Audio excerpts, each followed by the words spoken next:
For today's video, samahan niyo akong gumawa ng cucumber salad. Napakadali lang po ng ating recipe ngayon. Iwain natin yung magkabilang dulo.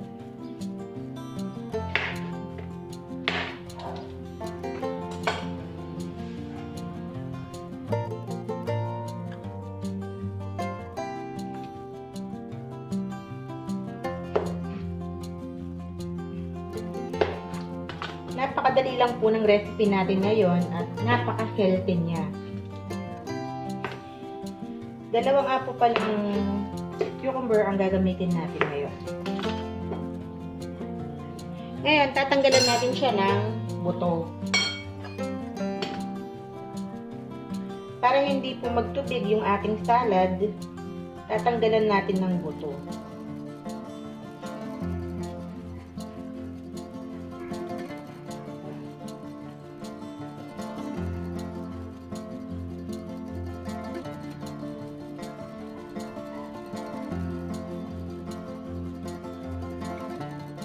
Guys, so kung makikita nyo, may tubig-tubig yung kanyang mga buto. Kaya, dapat tanggalin natin siya para iwas tubig sa ating salad mamaya. Dito naman tayo sa tomato or kamatis. Dapat po ganito ang gagamitin natin. Yung may konti pa siyang green.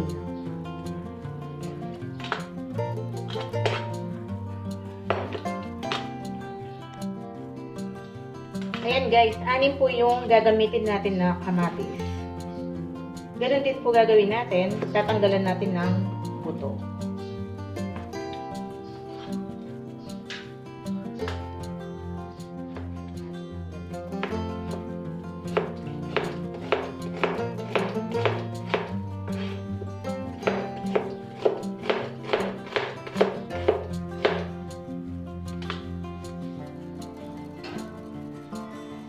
Ngayon guys, hiwa-hiwalayin natin yung onion. Ganyan lang po. Kapag medyo malapat, pwede natin hiwa. Ayan guys, na-chop ko na po lahat ng gagamitin natin. Ganito lang po yung ating kamatis. Kailangan maliliit na cubes. Ganito rin po sa ating pipino. And paglalagay po tayo ng 3 itlog. Yung egg po natin ay optional lamang po yan. Ngayon, mag-mix na po tayo ng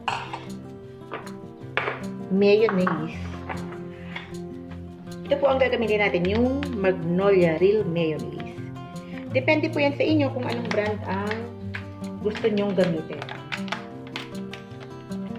Ayan, maglalagay tayo dito.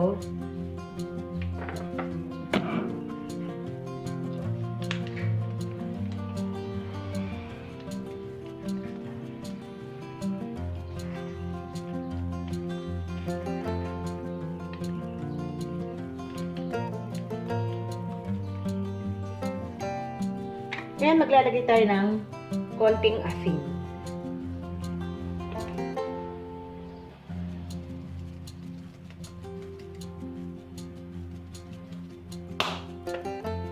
Paminta, dapat po yung durog na durog.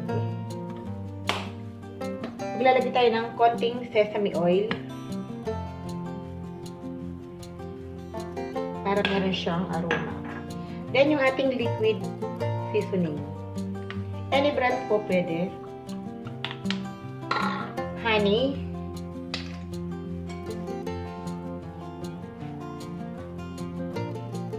Matagal bumaba si honey. Ayan.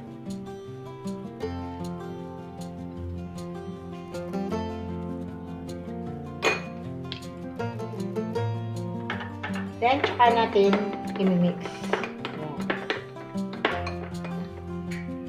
Kung nakukulangan kayo sa mayonnaise, pwede po kayong mag-add ulit.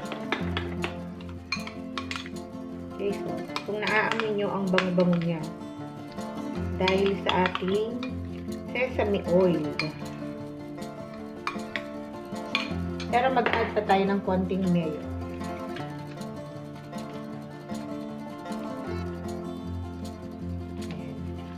Okay na po yan. Nakakaumay kasi pag sobrang mayonnaise, pag sobrang dami ng ating mayo.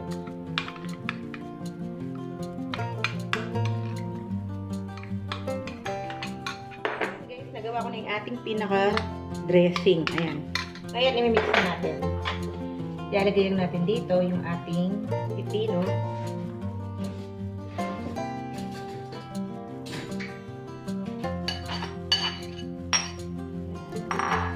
Imimixin natin ng ganyan. Yung ating onion. Guys, napakadali lang nito. Napakasarap pa niya.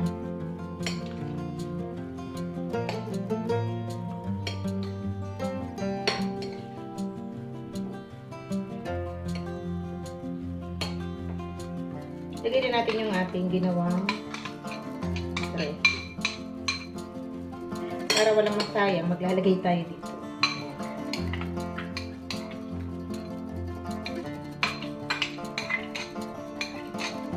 Ayan.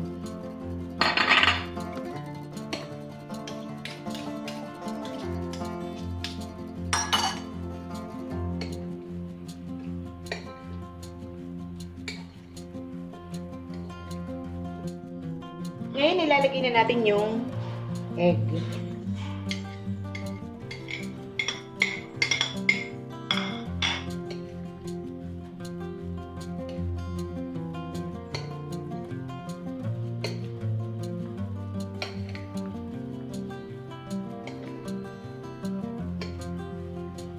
Ayan. Okay na yung ating cucumber salad. Ito na po ang ating cucumber salad.